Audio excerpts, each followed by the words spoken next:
கதை என்னன்னா, நான் நீல நரி. ஒரு நாள் தந்திரக்காரியான குள்ள நரி காட்டுல சுத்தி இருந்தது. அதுக்கு ஒரு உணவு கூட கிடைக்கவே இல்லையா. அதனால அது என்ன பண்ணிச்சுன்னா, நான் சிட்டிக்கு போனா அங்க மனுஷங்க இருப்பாங்களே, அவங்கள வேட்டையாடி சாப்பிடலான்னு யோசிச்சுன்னு போச்சான். அங்க இருக்கிற நாய் எல்லாம் அந்த நரியை நல்லா குலைச்சி துரத்திருச்சு.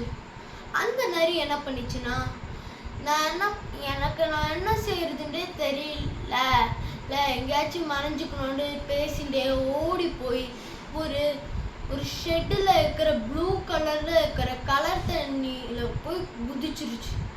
அதுக்கப்புறமா மறுநாள் காலைனே அந்த கலர் தண்ணியிலேருந்தே எழுந்து வந்து பார்க்கும்போது அது ஃபுல்லா நீளமா இருந்தது.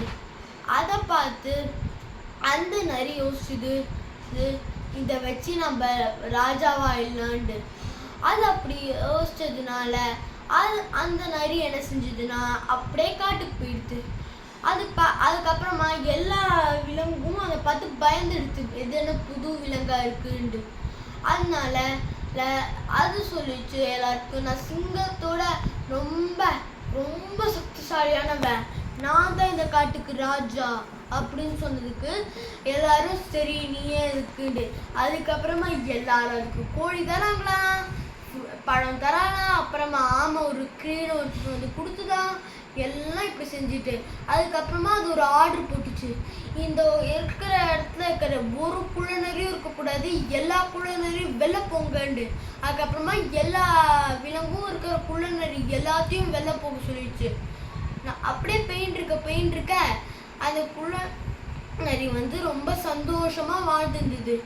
ஒரு நாள் ராத்திரி ஒரே ஒரு குள்ள நரி மட்டும் இன்னொரு வயசான குள்ள நரி அந்த குள்ள நரி பண்றது தப்பு நீல நிறத்துல வந்ததுன்னு அந்த ஒரு குள்ள நரிக்கு மட்டும் தெரிஞ்சு போச்சு.